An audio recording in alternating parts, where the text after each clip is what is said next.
Good morning, everyone. So hopefully all of you are in a great morning today. Let me introduce myself first. I am Bayu, Project Manager of ImpacttoCollective, where I will take role as MC of our event today. So again, before we start, please rename your Zoom name into name strip, your startup name to help us in recognizing you better during this event. And before going into the core of the session, let me introduce about Impactto and Climate Impact Innovation Challenge or CIIC a little bit. So Impactto is a collective builder platform that focuses on democratizing applied knowledge on product market fit, mindset to early stage startup and corporations, where we believe in the fairness of opportunity and aspire to build Indonesia's startup ecosystem. Therefore, we initiate the Impactto Collective session as a space where we gather prominent early stage to have access, such as to a group discussion session within our members, where we invite prominent speakers to share their thoughts and many more. While CIIC, or Climate Impact Innovation Challenge, is Indonesia's largest climate innovation tech platform of the year, organized by East Venture and Temasek Foundation. We are calling for climate tech innovators to showcase their sustainable innovations in addressing ecological challenges and mitigating the impact of climate change. The innovators will compete in 4 tracks, which are renewable energy, food and agriculture, mobility, and ocean, for a total prize pool of 10 billion rupiah to pilot their solution within Indonesia, receive global exposure, be granted to investors, and many other perks and benefits. And today, we will have a panel discussion with 2 great speakers. Tanah Sullivan as a group head of sustainability at GoTo, and Frantz Braha as Chief Growth Officer at SaladStop. The moderator is Zhengyi, Senior Investment Associate at East Ventures. And the discussion will bring a topic, the importance of addressing climate change and how we can act now. And this session will be running fully in English. And for all of you, please feel free to ask your question via Zoom chat. And we will have a 45-minute panel discussion and 15 minutes Q&A sessions. And without further ado, let's invite Zhengyi to start the panel discussion. Zhengyi, time is yours. Thanks, Bayu. Hello everyone. Thank you again for taking the time this morning to join us at our online roadshow, and welcome to the panel discussion. Like what Bayu has shared, I'm from East Ventures, and I look after the investments within sustainability and the climate space in Southeast Asia at East Ventures.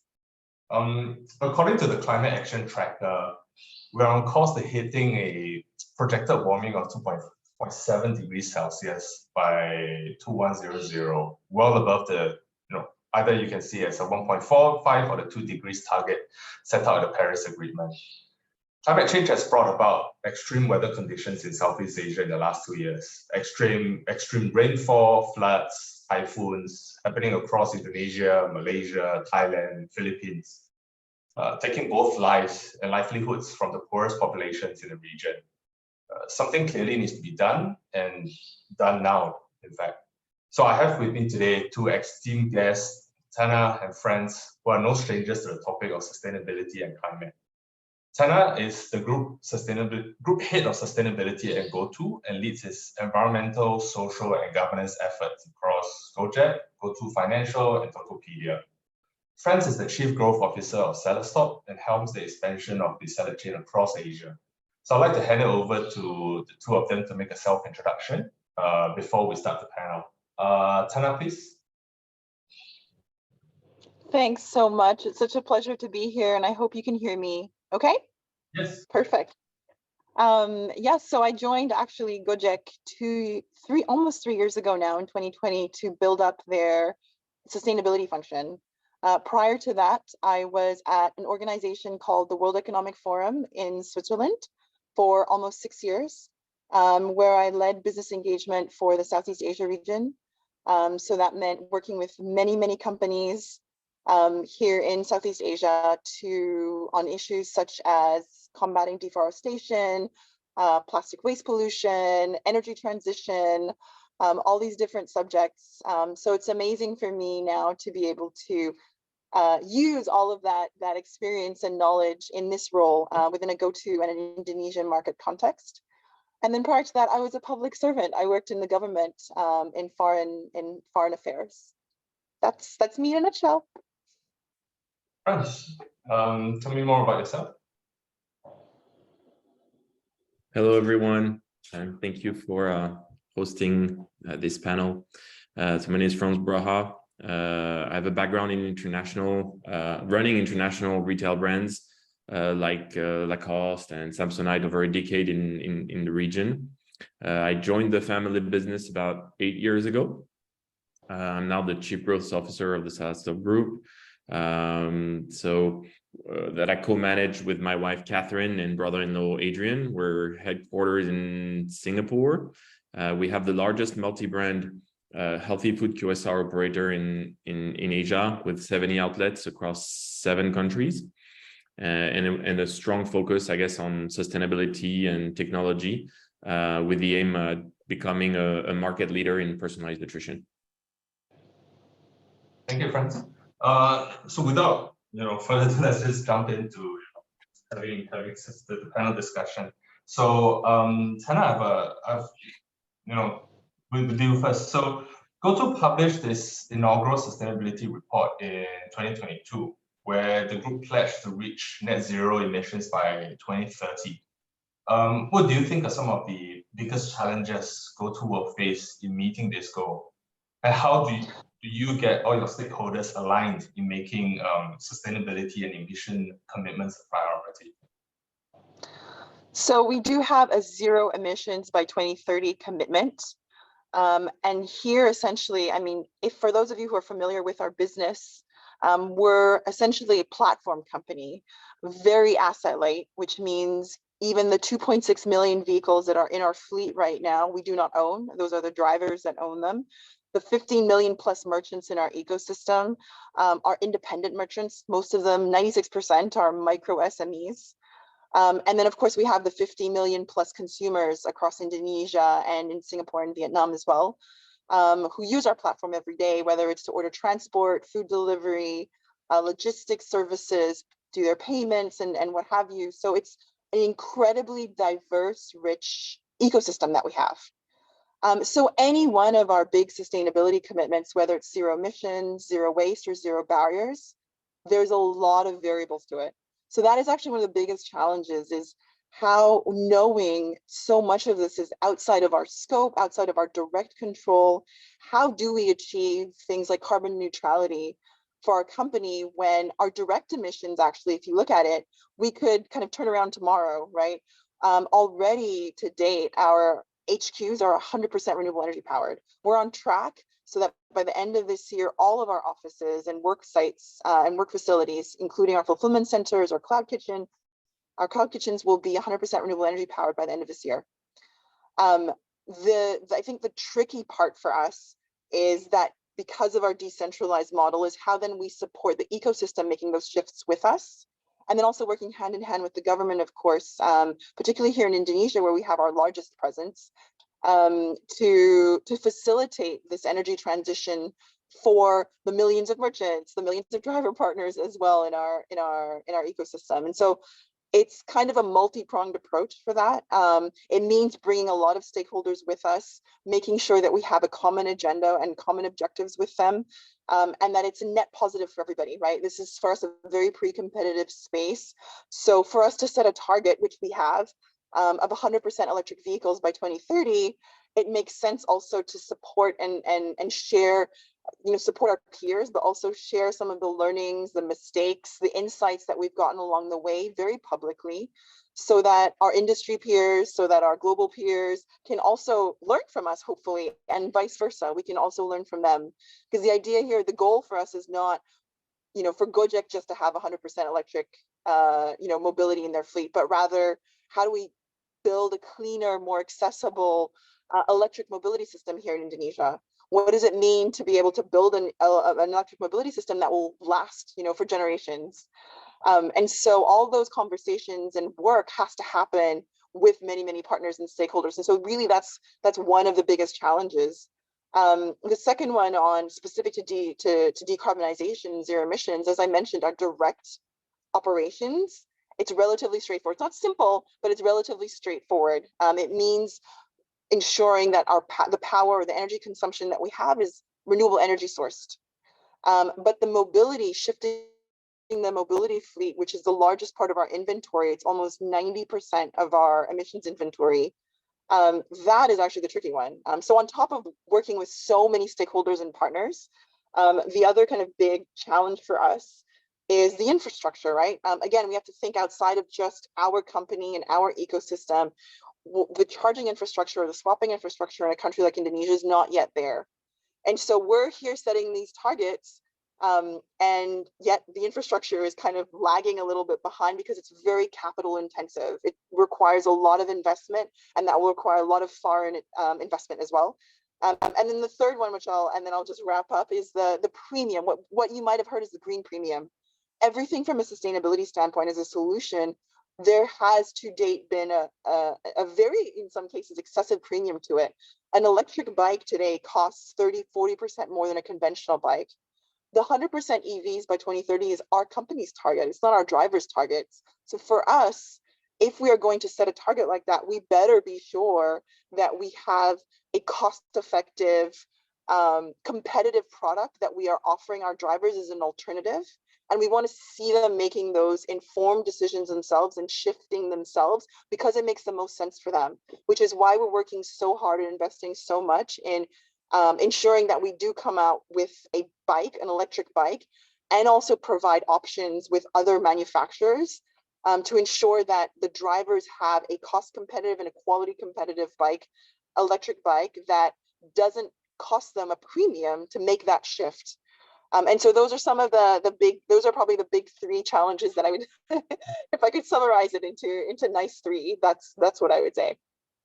Thanks, Tanah. I think what you shared is something that's very inspiring, and I just want to have a couple of follow-up questions, because you mentioned two areas. One, renewable energy.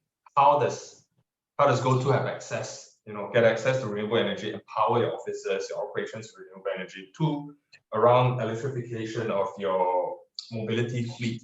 I'm just wondering, whether what GoTo is doing, one is setting it out and communicating with the broader market and also the public sector as well, in terms of what GoTo's goals are. So in the hopes of, one, leading your competitors as well, and try to incentivize your competitors to also commit to similar future commitments. Two is, to me, I feel that you're setting out, or you're setting out intentions very clear and publicly to the public sector. That as one of the largest platform players in the region, you're setting out a commitment to saying, hey, if there is renewable energy production, I'll take it up. If you can bring in, cheap and affordable and good electric two-wheelers, GoTo as a platform, we will take it up as well. And we signal the demand that is already, that we will take up whatever supply that you can bring up as well. And in a way, to the startups, to the smaller companies that are looking to get into these sectors, that is a very clear signal in terms of future and potential demand. Yeah, so I mean, on the second question, or second point first, we cannot do anything if it weren't for the partners that we work with, and partners meaning the big enterprises to even some of the smaller startups that have solutions for any one of our environmental, social kind of priority areas, right? We have an incredibly unique platform and ecosystem. We're an amazing kind of mini replica of the Indonesian market. If it can work within our ecosystem's context, it can work anywhere in this market. And so we've actually proactively been going out and seeking kind of solutions and solution providers from outside who might be interested in entering the Indonesian market, or working with, within a platform like ours, and integrating their solutions right into our, either whether it's in-app, if it's an online solution, or in our value chain, if it's an offline solution. And the idea is it provides, startups with a very safe space to be able to iterate, test, pilot their solutions, check whether things are cost effective or not, because that's the other big thing, right? Especially if you're a startup from overseas and you've developed your solution in context of your own market, then when you bring it, I mean, Indonesia is just can be a little bit like a Wild West, right? It takes a little bit of time to actually figure out what is going to work or not. We also have some experience in that now. We've got almost 3 years worth of testing some of these solutions. So we know at least the main ingredients that are needed to be able to make something, I guess, sellable to our, or scalable to our merchant partners or our drivers or whatever, depending on which area you're looking at. So it's an ideal use case also. We have a use case already for a lot of these solutions that startups have. And so I think that's an incredibly important point as well that you mentioned, just purely because without that type of partnerships, we wouldn't be able to get to any one of our 3.0 goals. On the first one regarding renewable energy, I mean, look, there's a state grid here. It's a state and enterprise PLN. And so for us, we purchase directly from them. And so what that means is they have renewable energy generation capacity now as it stands, right? And so for us, we've just basically replaced what we spend every month on power, on energy consumption, to renewable energy sources. What that means in PLN's context is that basically they can't obviously direct, just renewable energy to our offices. Rather, what they do is the amount that GoTo uses or consumes every month is what they pump into the grid from renewable energy sources, and that's a mix of hydro, solar. On top of that, we also work with some very independent solar panel companies as well. But it's quite minor considering most of our renewable energy is from PLN. Got it. Yeah. And I really like the point where I think it's quite important to our audience also as well, which is giving startups a safe space to innovate. I think for both large companies, large corporates, and platforms like GoTo, I think that is something that is very, very important for the startup partners, which is allowing them to innovate, allowing them to come up with solutions that can fit the demand from large platform players and large companies. Mm-hmm. Thank you for the sharing, Tanah. So I want to move over to Frantz. SaladStop has developed a very strong sustainability angle as part of its broader brand. Can you share how you and your wife started off with your sustainability journey and how you've made sustainability a part of SaladStop's DNA? Yeah, I mean, it was also with my brother-in-law. Nice. Yeah, who started the company. I guess in a sense, we're lucky to be a family-led business. Most of our company's DNA stems from how we were brought up from a very young age, and I mean both families. And by that I mean living a healthy lifestyle with the deepest respect, to I guess our environment and all living things, and we try to stay true to those principles. Consequently, I guess it was a natural progression for us to have sustainability as a core component of our venture, and hence both our employees and investors, I believe partly joined us because of those principles. So we would like to believe that they chose us more than I guess we chose them. But I guess there's a few things that we've did since the inception of the company and along the way to make sure to keep sustainability as part of the company's DNA. I mean, one, I guess we set a clear roadmap with achievable and yet challenging KPIs, and that it's extremely important. As an example, a few years back, with the help of all of our employees, we created a company culture book. So a sort of manifesto to clearly define what we stand for and who we thrive to be. And once again, every single stakeholder in the company was part of this project. And it's something we often refer to and update continuously. As I said, I think making sure that all stakeholders are continuously on board and aligned with your best practices and principles. And we can talk about that later, but I think investors, employees, suppliers, I mean, you always need to communicate and let them know where you are and where you're going as far as sustainability is concerned, because those are big shifts. We also, I think, keep questioning the ins and outs of our business model and how relevant they are in relations to the environmental issues. And I guess finally, we try to keep innovating. And what I mean is that the blueprints of sustainable practices have yet to be fully drawn in a way, and they evolve constantly. So there's, a true need to upgrade yourselves and improve methodologies as you go along. And I guess for us, that's just, you know, the type of behavior that we adopt in our daily practices and I mean, at a personal level and at the office as well. Thank you. So SaladStop launched Southeast Asia's first net zero F&B store in last year, 2022. Can you share about how you achieved this and, you know, some of the other initiatives SaladStop is taking around fighting this climate crisis that we're facing?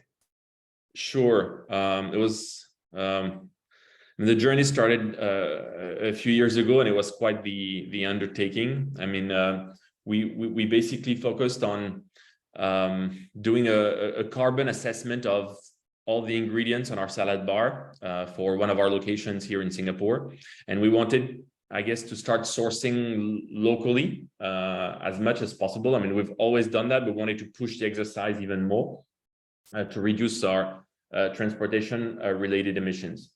And we also wanted, I guess, to create a benchmark for international markets by setting an example for scope 3 emission reductions. So basically everything that's not produced by the company itself.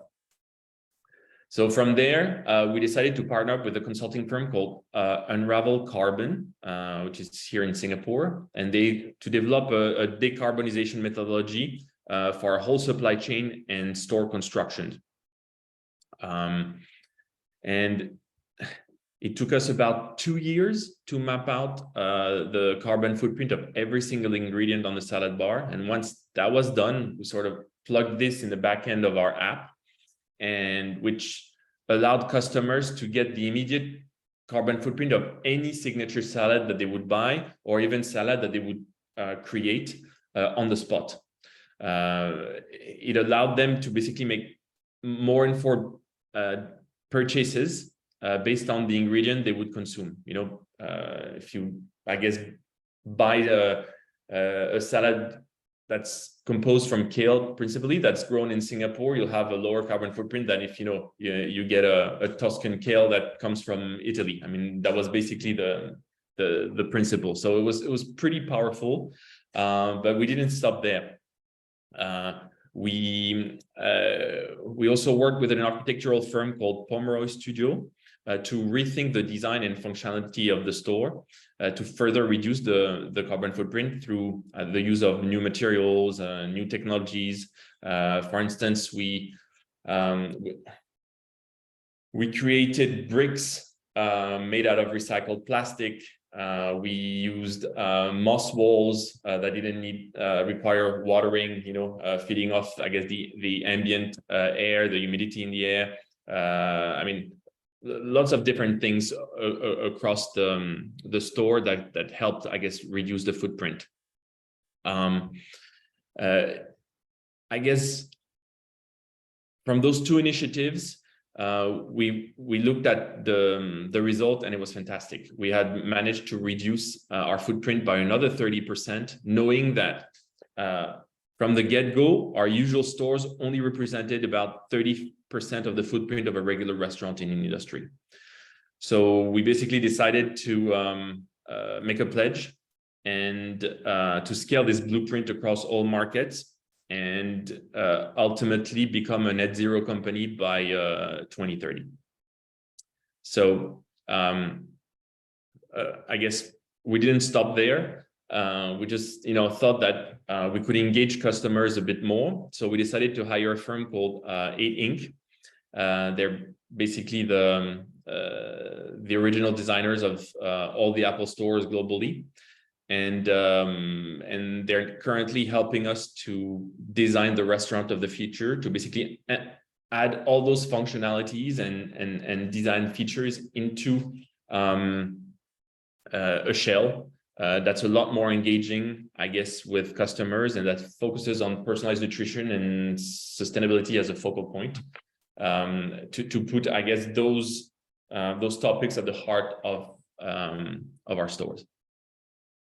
Thank you, Frantz, for sharing. So actually, one point that you brought up really piqued my interest, which is on how you're able to map out the carbon footprint of any salad that the consumers purchase. So this sort of links me to think about in today's world, almost everything that we buy, we are just bombarded with spec sheets, statistics, numbers. Say, for example, in food and beverage, actually, the nutritional content, the caloric content. And when we are looking at computers, electronics, it's all about CPU, RAM, storage. When we look at cars, horsepower, torque. But for me, I feel that climate aspect of everyday consumables, of the things that we buy, we use, it has not really permeated across, say, different sectors. So for example, like if we take a bus, we take an MRT versus we take a taxi, what's our footprint? Or if we say, like exactly like I say, we buy something that came from Italy versus something that was grown locally, what is the carbon footprint? Or just everyday decisions, purchase decisions that we do. It's actually, I would say we are lacking quite a bit in terms of consumer communication and consumer education. So this question goes out both to Tanah and Frantz. What do you think can be done more around consumer education and information? And obviously it's a task that should be borne by both, say, the enterprises and also the government. And how do you think we can do better around this aspect of things? Tanah, perhaps you first. So I think, around raising consumer awareness, right? How important it is for us that consumers even understand why we've set these kinds of goals, as well as why we keep talking about it publicly and why it's become so material and so crucial to our company's future.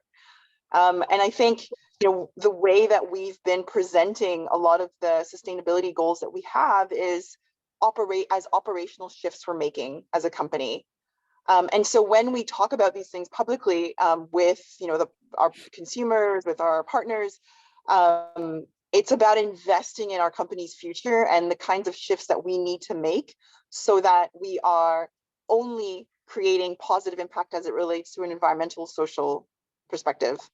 And so from there, what we try to do is also then break it down to what are the actionable things that our consumers or our drivers or our merchants can actually do now that they understand, let's say, the 30,000 foot level, why issues like climate change and what have you are very important, or wealth disparity and all of the social aspects of it as well, why they're so important to a country like Indonesia. Then what does it mean in our company's context? And then what is it that they can actually do to contribute towards that, either at an individual level or as part of our ecosystem? And so we've run, we run campaigns. So things like, as we're shifting more and more vehicles over to electric bikes, we also have a whole kind of marketing campaign around what, green mobility, right? Electric mobility being clean. And then on top of that, providing an actual feature where consumers can select only EV bikes, for example, for their Go rides. And that, or that they can opt in to offset every single transport or food delivery order that they want. We don't count that as part of their inventory, but just the simple act of doing something in app, I think also then helps kind of compound to our consumers or our users of our platform exactly, what it is that's possible for them to do, that's practical for them to do. And then they feel like they're contributing something towards, not feel like they are actually contributing something towards our goals. We are so proud. Look, I think in the beginning, there was a lot around, any kind of pushback I got was around, Indonesian consumers in particular are very price sensitive.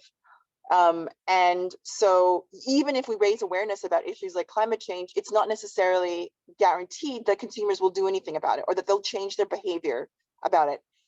In 3 months alone of launching our carbon offset feature, we had, 200,000 or 300,000 users selecting, and this was just a pilot. We didn't market it at all. We had 0 campaigns around it. Selecting the offset feature as their default selection for every transport ride they were taking. a transport order they were taking. That required a 7 to 10% premium because you're paying for the offsetting, right? 7 to 10% premium of every order, transaction order. That is an insane data point. That is without, and now we're at, over 500,000. And that is in just Jakarta alone. So like the potential to scale this across the country is huge for us. And they're not just one type of demographic, they're diverse groups, right? You have the older generations, you have the younger generations who of course are much more familiar with issues like climate change, who are not just aware of the issues, but it's actually translating into behavioral shifts that they're making as well. So I think that's an incredibly important part. So for us, that's also been our approach. It's not just like, yes, raising awareness, making sure that users have all the information they need about the particular issue, about climate change, about environmental, social issues more broadly, but then they also have something that they can do about it, because then there's always a call to action for them. And then it makes them also feel like they're part of our journey with us, which is incredibly important for us. Thanks, Tanah. Well, Frantz, so just also interested to see how you are seeing consumer behavior on your end, given that you're a B2C company as well, and what Tanah mentioned around that green premium, right? So consumers are actively opting in for offsetting their travel, even though it means having to pay a premium above the typical rate in a very price sensitive market, no less. So just wanted to get your views on what do you see on your end in terms of and also whether the whole sustainability and environmental DNA that you have built into the brand, how it has contributed in terms of the growth of SaladStop, and in terms of how does it help the consumers feel that they are contributing towards battling climate change. I mean, I think to go back to Tanah's point, I think that there's a tremendous need for education here, and I'm always astonished that, and I mean, we're all the same. We're not professionals of in different industries, so there's a lot of data out there. It's hard to sort of clear the path to sustainability, but there's definitely a need to educate. People need to understand how they eat. They need to understand how they, what they buy. I mean, the type of clothes they buy, fashion accessories, the type of energy they consume. I mean, Tanah was talking about, EVs, but I think we're not there yet. So it's indeed our responsibility to try and push those messages and I guess accentuate the number of interfaces with our customers, to give them as much, I guess, comprehensible data as possible, and to make them more aware of with their spending. But I also, at the same time, I also think that the urgency lies with, I guess, larger corporations. I mean, they basically have the larger product footprint, and they're the ones who will be able to move the needle right away. I mean, once again, it's a collaborative effort. Consumers need to act, but I think that we need to start somewhere, and corporations have the means to move things quite quickly. We can't rely on consumers right away. It will take time for the information to sink in, and I guess ultimately consumers will buy what is made available to them at present. I mean, Tanah said, what is convenient? Well, I agree 100%, and we're all the same. I include myself, I'm in the bunch. But due to their scale, and they have sufficient integrated margins to accommodate at least some of those sustainable practices within their business model. And I think that we need to stop debating. We just need to act on those fronts. And I include SaladStop in the mix, obviously. Frantz actually makes a really good point. The idea is not to shift the responsibility to consumers, because until industry and companies provide the options for consumers to take, then we're just talking about these issues and making people feel guilty and then useless, right? Like, well, okay, now you've highlighted how important this is. but yet I have nothing what is it that I can actually do? And I think that's the key thing. And if you look at overall the impact or the footprint, I mean, obviously industry is going to be much bigger because, as Frantz mentioned, that's where a lot of the changes needed will have to happen. Because when industry moves, then obviously there's a ripple effect across an entire market. An individual consumer can't do that. I mean, collectively, yes, maybe, but we're talking about here massive industry. I mean, and even those, I mean, a SaladStop or a GoTo, if you look at it from a footprint perspective, is not going to be as extensive as an oil and gas company, or a very complicated multinational FMCG company. So our value chains, our operations are going to be minimal in comparison. And so I think that's where we also have to be very realistic about what is actually going to move the needle on these environmental and social issues.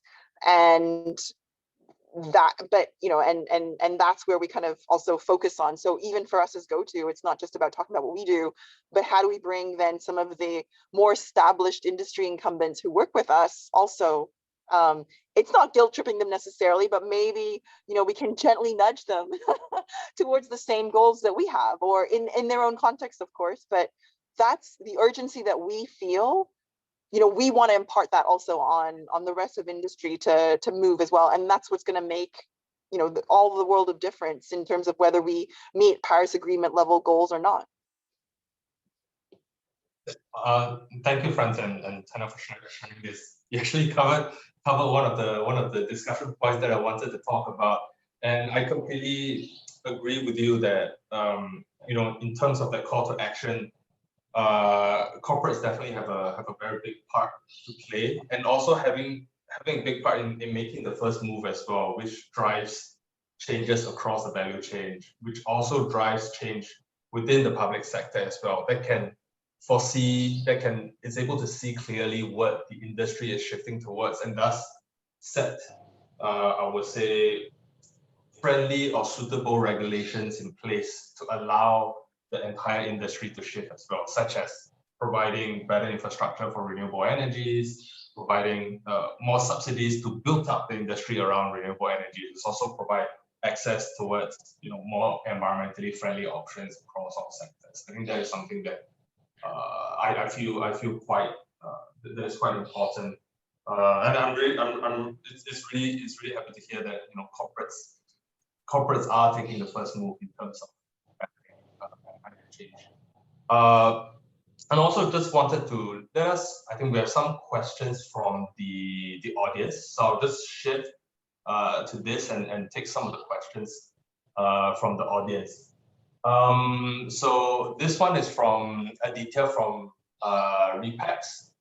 Her question is, where we engage with business stakeholders to offer sustainable solutions, is it right for the main approach to go directly to appeal to their business bottom line? And is there a point to educate businesses about sustainability if they have not really started if they're not started caring that much about environmental impact?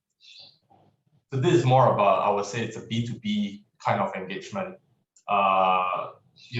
Whether do you target your customers? Do you appeal to their bottom line, or is it do you have to start to educate your B2B customers? I think you should. Sorry, Tanah, do you want me to start? No, go, please, please. Yeah, I mean, from experience, I mean, there's no best way to approach it. I just think you need to attack it from all angles. So if bottom line is, weight a lot into the decision for that particular deal or sale, I think you should. There are no rules here. I mean, if you talk to investors, sometimes they'll tell you we're not, we understand your business model. We're not looking at investing because of your bottom line output in the short run. We're more interested in the ESG aspects of things, or the other way around. Well, just use all arguments possible to make your case. There's no time to sort of play nice now. You have to be efficient, and also from experience, we started our sustainability journey from day one, 13 years ago. And through, I guess, economic downturns, pandemic, it's not always been easy to sort of, stay the course in terms of sustainability. Sometimes you want to cut corners, you want to put want to press on the pause button, just for profitability's sake. But when you do, I believe that your brand or business equity is eroded. And if you stay the course, we've seen huge return on investments. I mean, in terms of brand following, in terms of, even from a B2B perspective, I mean, people buying from us because of what we stand for and what we've demonstrated across the last decade. And I guess the last point would be, even from an investment point of view, the notable investors that invested in SaladStop, like its Ventures or Temasek, did it because of those principles and the fact that we stayed the course. And maybe if I can add, I mean, I agree with everything that Frantz has shared. It makes the most sense, right, in terms of your approach in identifying the right kinds of business partners you want to target. The holy grail is being able to actually do both together, right? So, and what I mean by that is, even though it's packaged with the sustainability agenda, as it should, it's finding, I guess, the solutions that are going to also have an impact on a company's bottom line. So I've talked about this before publicly, but I mean, in 2022, all of GoTo sustainability initiatives required zero budget. There was an impact from a financial standpoint for every single sustainability initiative that we ran. So I liken your question, Aditya, to how I approach the business unit leaders within GoTo, whether it's the head of GoFood or GoCar and GoRide or Tokopedia's fulfillment center or whatever. I have to appeal to the bottom line. Otherwise, I'll get nowhere, especially because we're a not yet profitable tech company. This environment is terrible for us.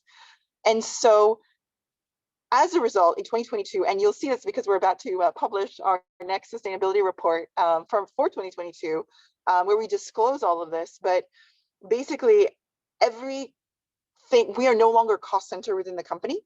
So we have either reduced or replaced operational expense for the company or our partners, or generated new revenue streams for the company or our partners. And that is purely the simple, I guess, philosophy is that sustainability should not come at a premium. So what I mentioned before about the carbon offsetting, I mean, that's because you have to pay to offset. You have to pay to plant the mangroves or the trees or for the protection of that particular plot, right? That's very different than reducing excessive packaging in, a merchant's operations, which is then resulting in them, spending less every month on packaging, which also has environmental benefits. The less packaging a merchant uses, the less packaging a consumer gets, the less packaging that ends up in waste. Or if you want to take a direct example, us now selling our waste. So our organic and inorganic waste is now going to partners who are repurposing that. They are purchasing it from us or taking it from us for free, which is before, by the way, a fee we used to pay as part of our waste management or our office operations. And they're repurposing it into new quote products that they can then sell on to their other customers or to us ourselves. The waste from Gojek's office in Pasaraya right now today in Jakarta, all of that, there is none going to landfill. Some of that inorganic waste is actually being repurposed into cleaning products that are being used, that we are actually buying back from as well, to clean our own offices. And so it's like, there you have a perfect circular, and for the solution providers, for the startups that we work with, that's what they come to us with. That is the holy grail. then it doesn't matter if I understand or care about climate change or not, because what you're talking about here is finding an operational inefficiency, presenting a solution that will close that gap. And by the way, did you know, as a footnote, it also happens to have an environmental impact. It's the same thing with optimized routing. Why, from a Tokopedia fulfillment center, going to the same consumer, would we send two different deliveries, sorry? Because they're coming, because the consumer thinks they've ordered from two different merchants, when in actual fact, the products are coming from the same fulfillment center and going to the same address. Now we have a system in place, because we've automated all of it. We have a system in place that picks those things up, and we'll know then to dispatch only one GoRide to go send to that particular address with both packages. The consumer doesn't know anything about it, but then all of a sudden we have the emissions footprint of that particular order. So, and from a financial sense, it saved costs of sending out another GoSend driver for an order that is going to the same destination. So those are some of the examples. I get so excited about this, so I'm going to shut up now. But I hope that was clear. That answers your questions, Aditya. Yeah, thanks, Tanah and Frantz for sharing. Aditya, I hope it answers your question. Great. So the next question is from Emil from Ultima. So the question is around how, as companies, especially for the likes of say GoTo, how do you track scope 1, scope 2 emissions, and especially around scope 3 and how to reduce scope 3 emission. That's usually always the most difficult one when you look at the broader portfolio and value chain. So for GoTo's case, especially when 3PL companies in Indonesia typically do not have carbon footprint information for their delivery and logistics services.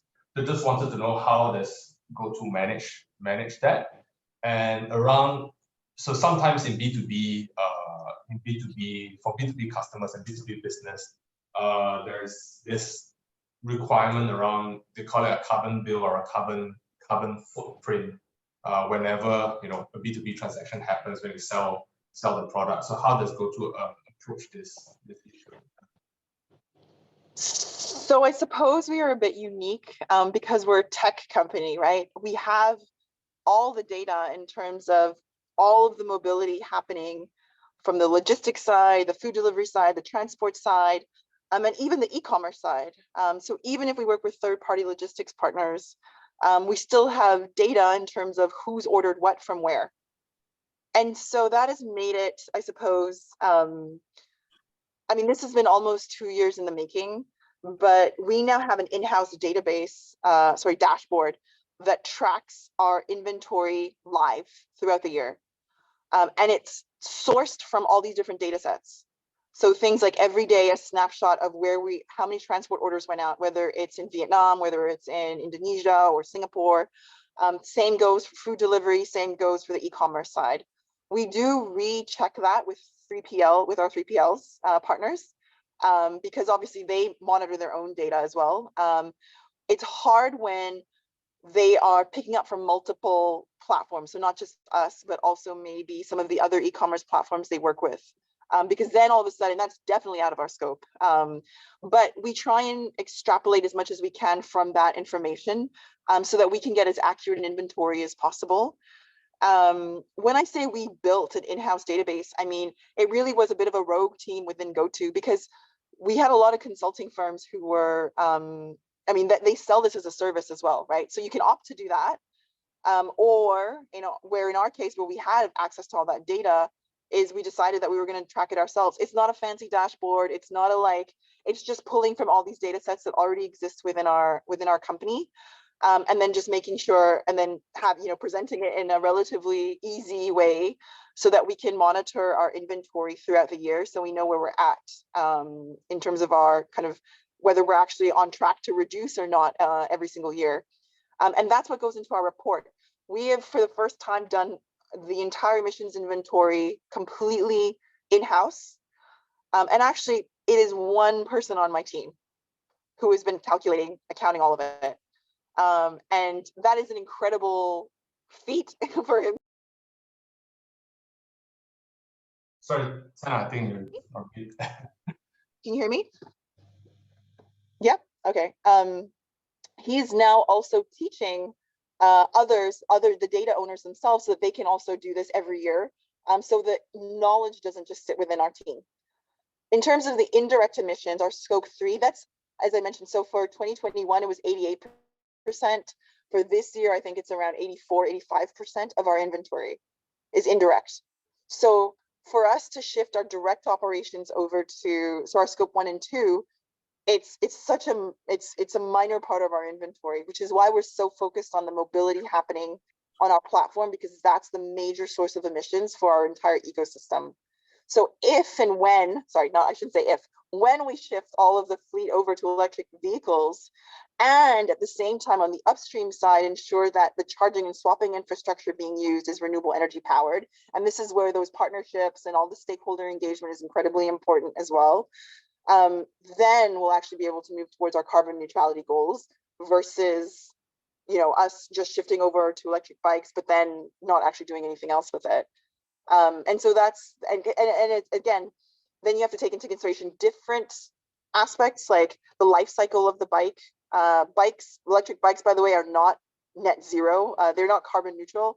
They are maybe 70%, depending on the model, less in emissions, but they're not completely zero. So those kinds of things we also have to take into consideration. So there are going to be residual emissions where we may have to end up still offsetting. But for now, at least that's our kind of main approach for how we decarbonize across our indirect emissions and bring down our inventory every year.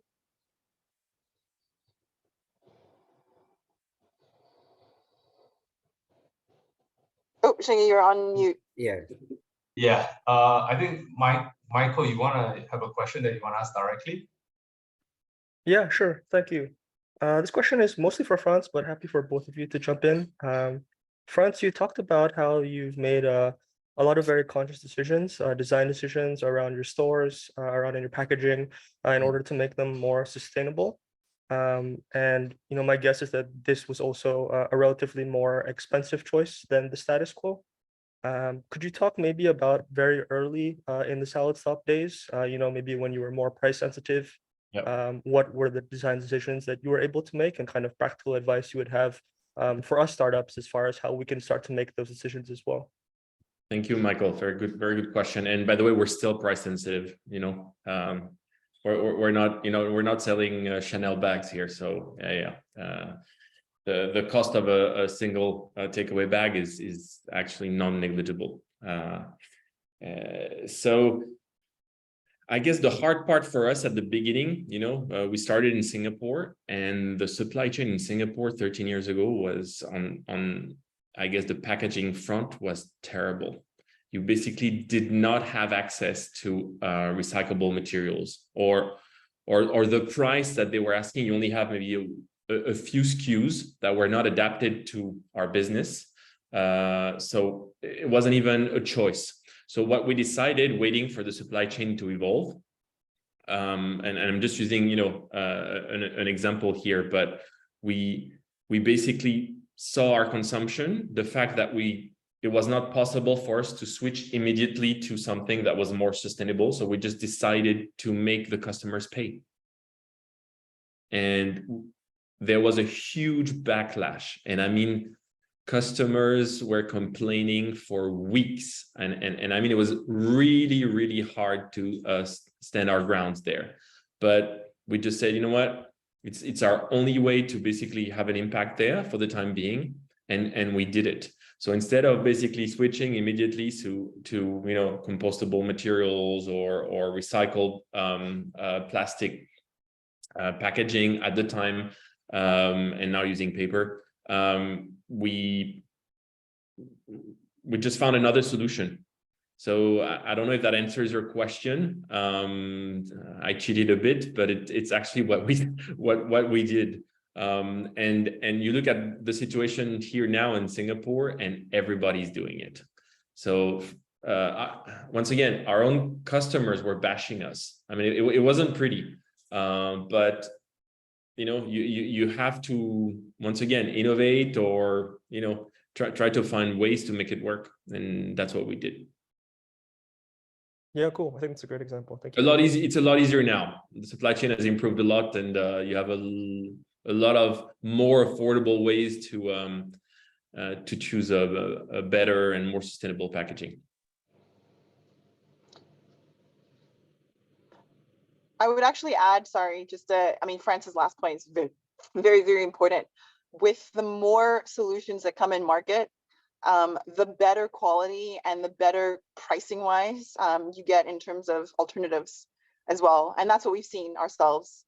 Because even though we're as big as we are still price sensitive. We have to, I mean, for reasons that maybe all of you know, but we have to be incredibly price sensitive. And so our hope also, I mean, it's not reflected in our plans, but is that as we move along, is that more and more solutions will come in place as alternatives to packaging, as alternative, I mean, and for electric bikes and different models and what have you. And that will, I guess, naturally from a market perspective, bring the price down as well as more and more industry players come in. Yeah.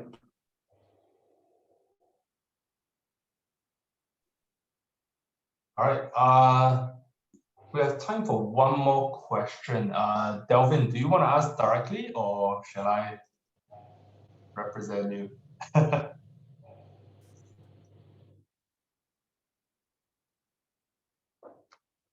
Okay, so I guess let me try to ask this. It's quite a long question.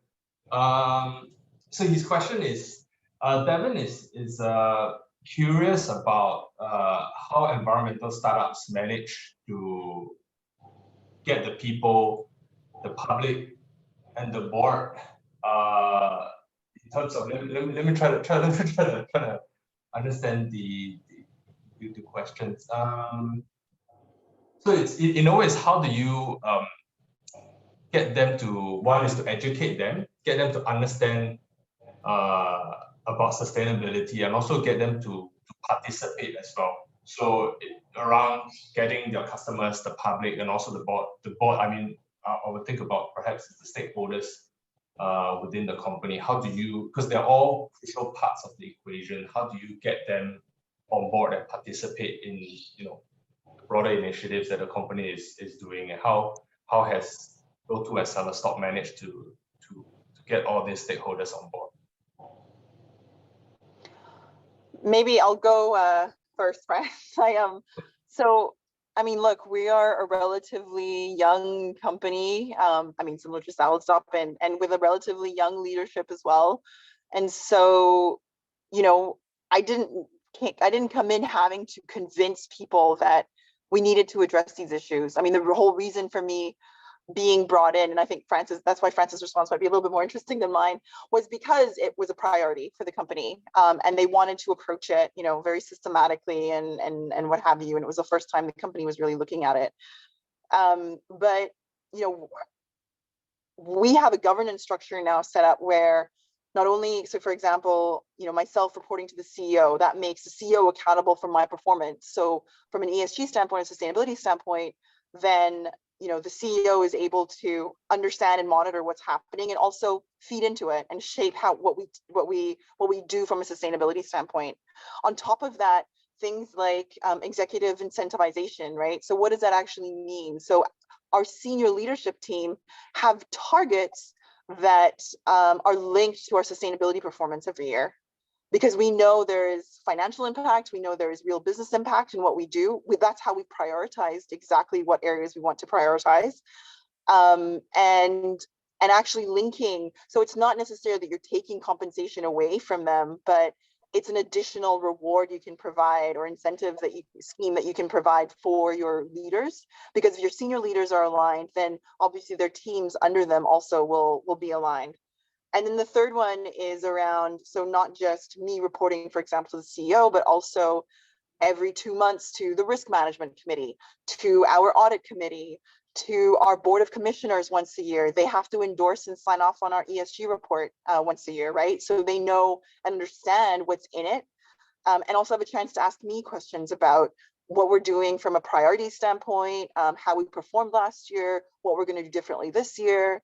And they get a say in it. And so I always make sure, even one-on-one or as a group, that our board level, whether they're executives or our commissioners, actually do have that understanding and all that information, so that they can't say they didn't know about it, right? So there's awareness, but there's also active participation in what we do, because it's critical to our company's future. I'm not biased. Frantz? Sure.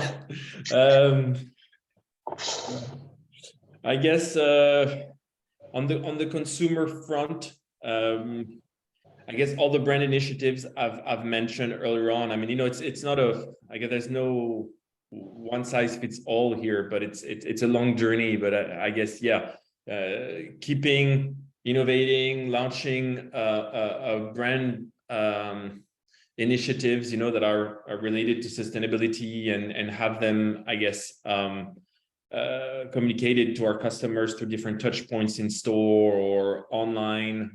We have also a yearly report, sustainability report, that we issue every year. So to be downloaded by consumers on our website.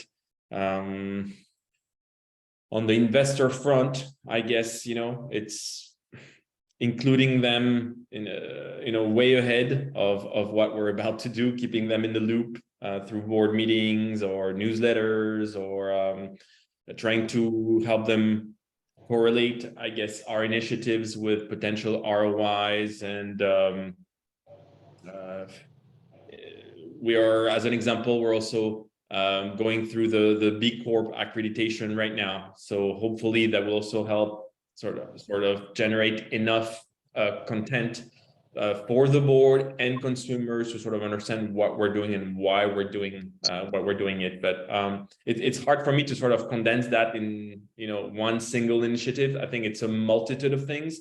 I think it's about, you know, it's about the DNA of the company. You know, it can't just be a marketing stunt. I also believe that, you know, people like Tanah, for instance, and her resume sort of speaks for herself, but sorry to take you as an example, Tanah, but it's you need those type of people within the organization. You need to you need people to also walk the talk as individuals, to make shifts, you know, in their daily lives. Otherwise, you know, they'll sort of follow you for a year or two and they'll drop off, because you need strong principle fundamentals, and you need to understand what you're doing in your daily life as an impact, or you won't be able to build on top of those foundations without, I guess, investors being part and parcel of those initiatives, and same for the consumers. So it takes time. It does take time in our case. Thanks. Thank you, Tanah and Frantz. So to wrap up this panel discussion, just want to, you know, get, you know, if you can give a one-liner advice to our attendees today, the startups here today, you know, what advice do you have for them that are looking to start on their own sustainability journey? Just get started. Yeah.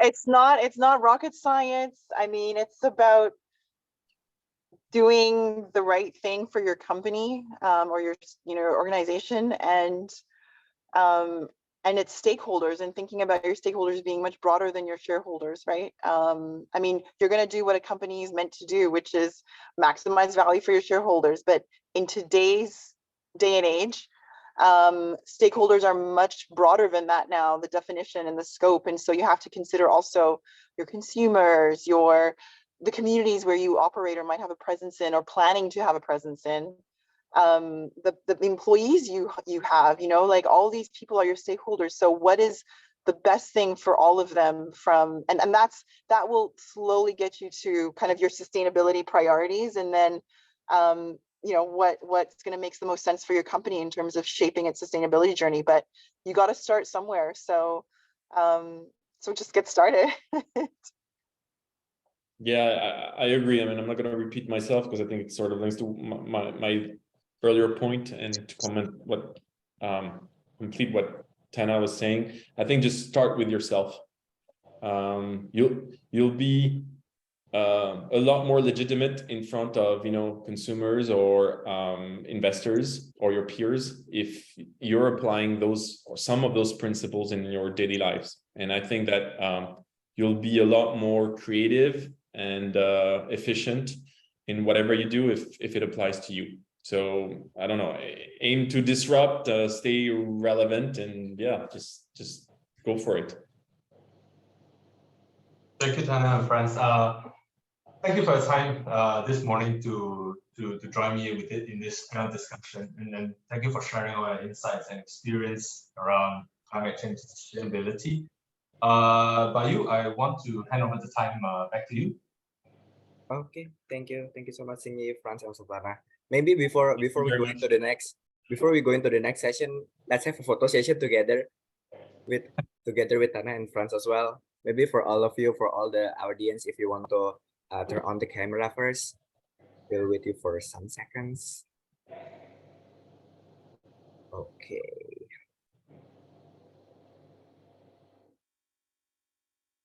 Okay. Let me take a screenshot. Okay, be ready, everyone. 1, 2, and 3. Okay, again. 1, 2, and 3. Okay, let's wait for the next page.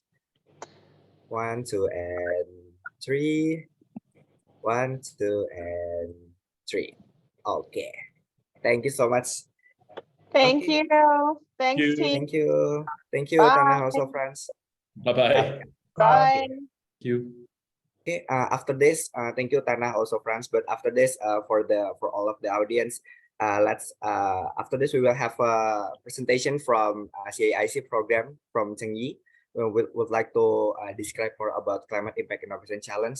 What kind of program is it, or what kind of challenge is it? Maybe Zhengyi, if you want to, can you explain a bit more about CIIC?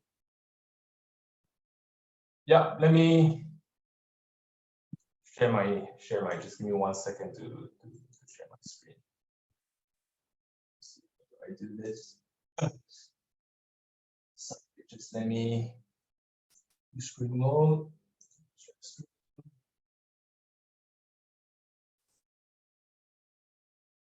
Yeah. Can you see my screen? Yep, we can see it.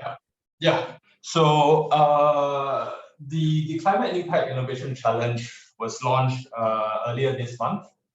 So this is Indonesia's largest climate innovation tech platform of the year, organized by East Ventures and Temasek Foundation. We are calling for climate tech innovators and startups to showcase their sustainable innovations in addressing ecological challenges and mitigating the impacts of climate change. So the innovators will compete in 4 tracks for a total of 10 billion rupiah, a total prize pool of 10 billion rupiah to pilot their solutions within Indonesia. What the participants will get is, they can receive global exposure, granted access to innovators, and also many other perks and benefits. So just want to share a little bit about our organizers. So Temasek Foundation is a philanthropic arm of Singapore's Temasek, champion livability and sustainability, and supporting innovation that can deliver significant impact to improving the way we live, work, and play. East Ventures, as you may know, we're also one of the largest and oldest venture capital funds within Southeast Asia. So working together at Temasek, we are putting a very thematic focus around climate and sustainability theme as well. And where we were set up, so I'm covering the sustainability sector within the investment team, and we are putting in a lot of effort and focus around this space. Now to talk about the tracks within the Climate Impact and Innovations Challenge. So we have split them into 4 main categories. First will be renewable energy. So this is around how we can generate, distribute, and also to store renewable energy in a low-cost and inclusive manner to support urban and rural communities. The second one is within food and agriculture. So this really revolves around how we can transform and improve the way that we can plant, produce, and distribute food and outputs and produce more sustainably. So this we are looking at how new solutions and methodologies can reduce greenhouse gases, can reduce emissions, reduce water waste, and also improving the broader efficiency of agriculture. The third one is around mobility. So, obviously electrification and low carbon alternatives are what we are looking for as well, but also around how mobility can become more sustainable and we can reduce greenhouse gases through whether it's tech solutions to reduce the distance traveled, or solutions that can improve supply chains in more traditional sectors. The last one is around ocean, or you can call it blue economy.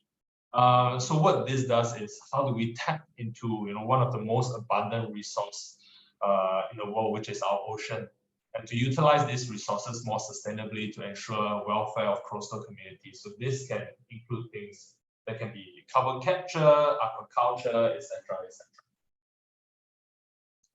Now around the program timeline. So the program was launched at the start of March, and right now we are in the phase of conducting offline and online roadshows. Applications are open until the end of May, specifically 26th of May. Subsequently, we will conduct reviews, interviews, and also committee sessions internally within our team as well.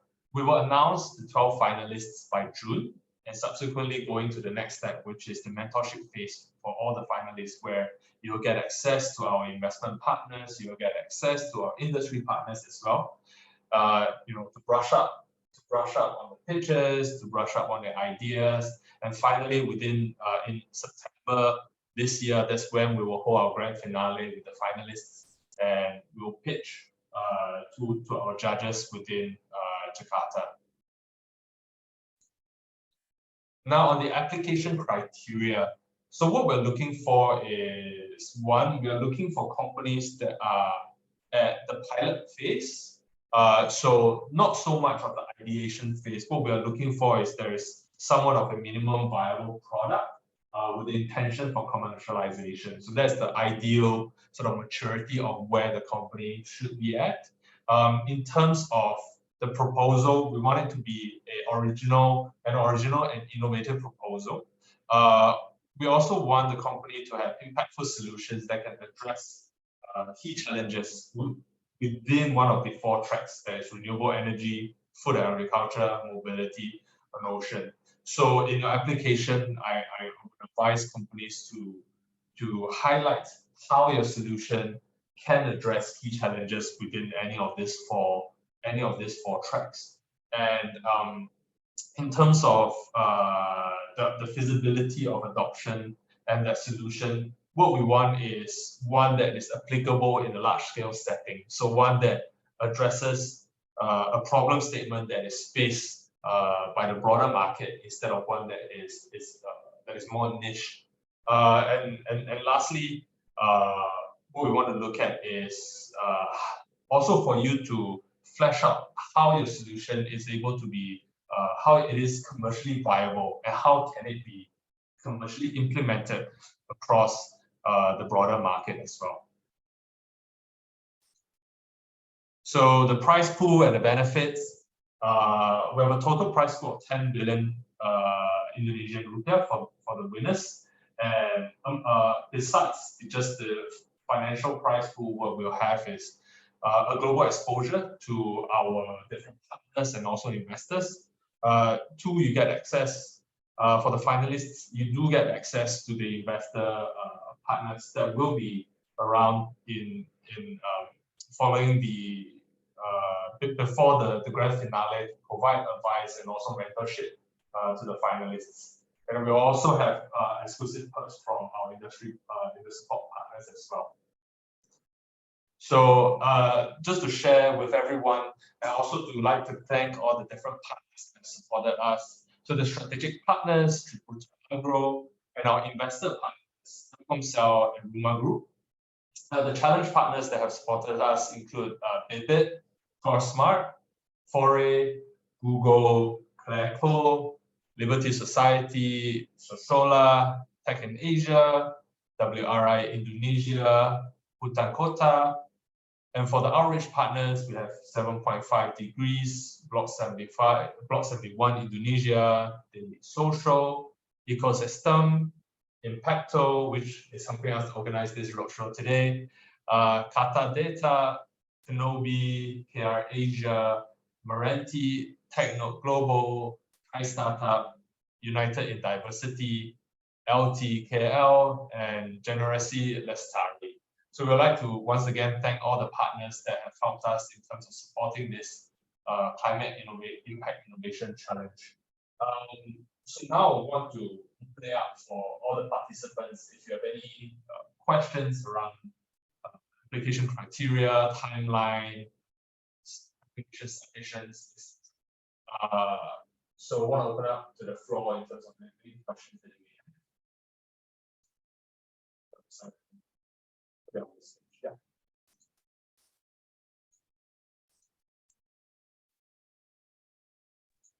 Maybe would like to clarify, Zhengyi, there are some startups in this in this room participant. They are from the Indonesia Pasti Bisa competition program as well. They can, even after they join Indonesia Pasti Bisa, can they join this challenge as well? Yes. So there is no restriction in terms of who can apply for this for this competition if they have participated in the Pasti Bisa. So this will be open up to all companies, startups that have good and innovative ideas that can be commercialized in the near future. Thank you.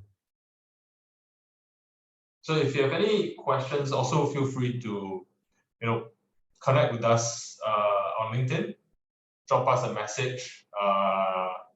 More than happy to provide any kind of clarifications that you need or advice in terms of how you should position your pitch and position your proposals for this challenge. There's someone raising his hand, Zhengyi. Maybe Mas Yumir. Yeah, sure. Yes. Hi, Zhengyi and Bayu. Thanks. Yeah, I have a little bit question about the proposal. First of all, I am Yumir from Automa. We are activity-based, IoT-based platform to track activity and also to track carbon footprints. So we are really interested to join the program, but is it still possible for a platform like us that actually not mobility or a logistic doer, but only a platform to join it? So I would say try to see how you can address some of the challenges in this.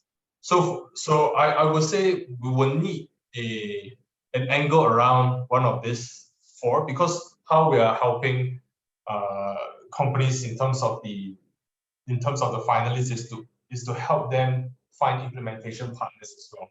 So it's not just the prize pool award that comes with the finalists, but also actually pilot project implementations.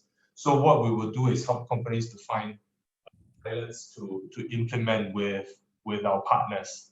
So which is why we are looking for solutions that can address the challenge within this four space. So if you can think about how you can link your solution towards into a say a market problem or a problem statement within these four sectors, that will be more useful, and it gives you a better chance in terms of getting through to becoming one of the finalists. Oh, okay, sure, clear. Then we'll join you. Okay. Thank you, Zhengyi. Thank you, Bayu. You're welcome.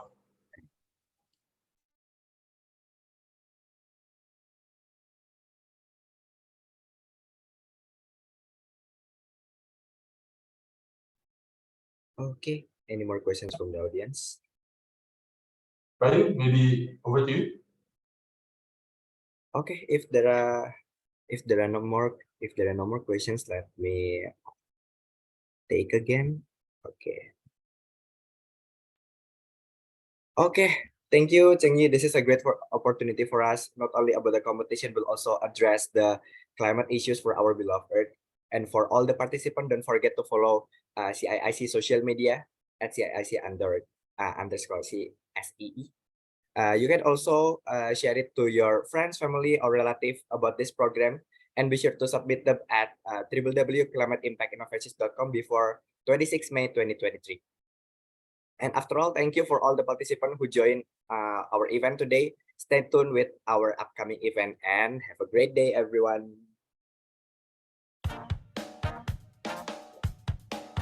Thank you. Thank you, everyone. Thank you.